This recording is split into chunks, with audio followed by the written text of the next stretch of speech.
دوسری بات یہ ہے کہ دشمنان اسلام نے ہر دور میں حدیث کا انکار کر کے اپنی مرضی چلانے کی کوشش کی۔ قرآن کو حدیث کی روشنی میں سمجھنے کا حکم خود قرآن کے اندر جگہ جگہ موجود ہے۔ اللہ نے اپنے محبوب پر قرآن کے نازل کرنے کی ایک علت اور وجہ یہ بھی بتائی ہے کہ اے محبوب، ہم نے آپ پر قرآن اس لیے نازل کیا ہے تاکہ آپ واضح کر دیں لوگوں پر کہ جو کچھ ہم نے نازل کیا ہے اس کا معنی کیا ہے۔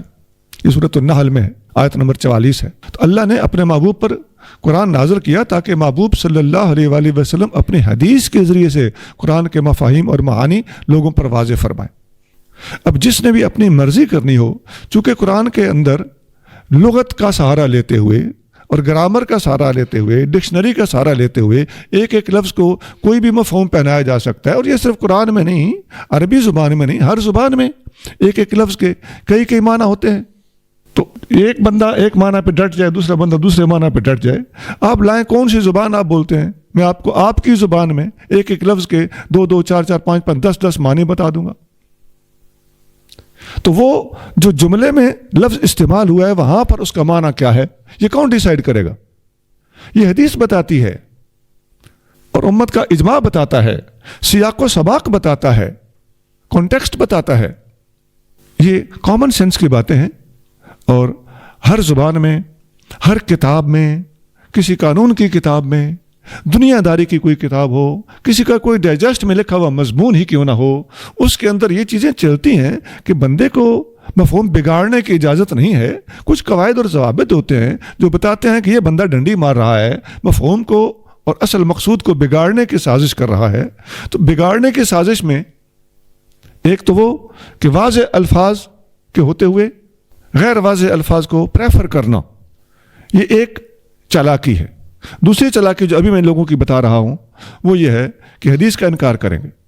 ہر باطل طبقے نے ہر دور میں حدیث کا انکار کر کے ہی قرآن کے اندر اپنی منمانی کرنے کی کوشش کی، مستشرق ہوں، منکرین حدیث ہوں، قادیانی ہوں، یا کوئی بھی باطل طبقہ ہو، اور یا مستشرقین سے متاثر کوئی شخص ہو۔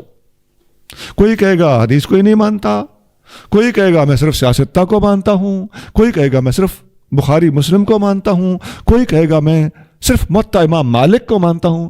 یہ سارے طبقے واقعی اس وقت پاکستان کے اندر موجود ہیں، اور ان میں سے جو شرارت کا فیکٹر ہے کامن، وہ صرف یہی ہے کہ ان کے اندر استشراق اور انکار حدیث کے جراثیم کسی نہ کسی درجے میں پائے جاتے ہیں۔ اصل میں حدیث صحیح ہونی چاہیے، بات اتنی سی ہے، کتاب کی کوئی پابندی نہیں ہے، سند کے اوپر پابندی ہونی چاہیے کہ سند صحیح ہو۔ اس بارے میں حضرت عمر فاروق رضی اللہ تعالیٰ عنہ کا ایک معروف قول ہے، شفا شریف میں موجود ہے۔ آپ فرماتے ہیں کہ اے مسلمانوں، جب بھی کسی منکر حدیث سے اور خارجی سے گفتگو ہو تو ان سے بحث کا طریقہ یہ ہے کہ جب یہ تمہارے سامنے قرآن پڑھیں تو تم نے ان کے سامنے حدیث پڑھنی۔ یہ کہیں گے قرآن میں یوں لکھا ہے، آپ نے کہنا ہے قرآن میں واقعی ایسے لکھا ہے، لیکن نبی کریم صلی اللہ علیہ وآلہ وسلم جن پر یہ قرآن نازل ہوا ہے انہوں نے اس آیت کا یہ معنی بتایا ہے، تو وہ بندہ پکڑا جائے گا۔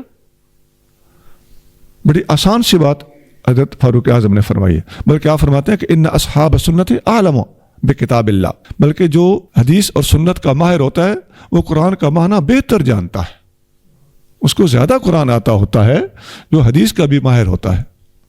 تو یہ ایک اصول تھا جو دوسرے نمبر پر میں نے آپ کے سامنے رکھا ہے۔